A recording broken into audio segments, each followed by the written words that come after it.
ناظرین، اللہ تعالیٰ نے ہر جاندار کے لیے موت کا وقت اور جگہ معین کر دی ہے، اور موت ایسی چیز ہے جس کو دنیا کا کوئی بھی شخص، چاہے وہ کافر ہو یا فاجر، حتیٰ کہ دنیا کا کوئی بھی شخص ہو، موت کو جھٹلا نہیں سکتا۔ اگر کوئی شخص موت پر شک کرے تو اس کو بے وقوف کہا جاتا ہے، کیونکہ بڑی بڑی طاقتیں اور حکومتیں موت کے سامنے بے بس ہو جاتی ہیں۔ دنیا کا کوئی بھی شخص اس بات کو نہیں جانتا کہ وہ کب اور کس جگہ مرے گا۔ ان سب باتوں کا علم تو اللہ تعالیٰ کے پاس ہے۔ اللہ تعالیٰ قرآن مقدس میں فرماتا ہے کہ اللہ تعالیٰ ہی کے پاس ہے قیامت کا علم، وہی بارشوں کے نازل ہونے کے بارے میں جانتا ہے، ماں کے پیٹ میں کیا ہے وہی جانتا ہے۔ کسی جان کو نہیں پتا کہ اس نے کل کیا کمانا ہے، اور نہ ہی اسے اپنے مرنے کی جگہ معلوم ہے۔ بے شک اللہ تعالیٰ جاننے والا اور خبر رکھنے والا ہے۔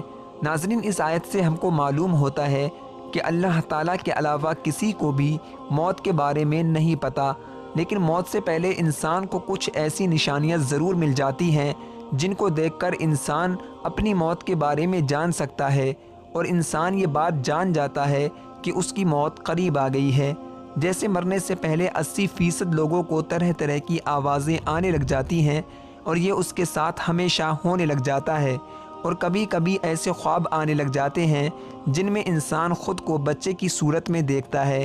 ماہرین کے مطابق اکثر لوگوں کو یہ خواب نظر آنے لگ جاتے ہیں، لیکن یہ ڈراونے خواب نہیں ہوتے ہیں بلکہ مرنے والے کو سکون دیتے ہیں۔ ایک ریسرچ میں موت کے قریب لوگوں کا تجزیہ کیا گیا، جس میں یہ بات سامنے آئی کہ اکثر لوگوں نے خواب میں خود کو مرا ہوا دیکھا، یا موت کی طرف بڑھتے ہوئے دیکھا، یا پھر اپنے کسی عزیز کو مرتے ہوئے دیکھا، اور یہ خواب دیکھنے کے بعد ان کا دماغ سکون میں آ گیا اور وہ بہت ہی زیادہ اچھا محسوس کرنے لگے۔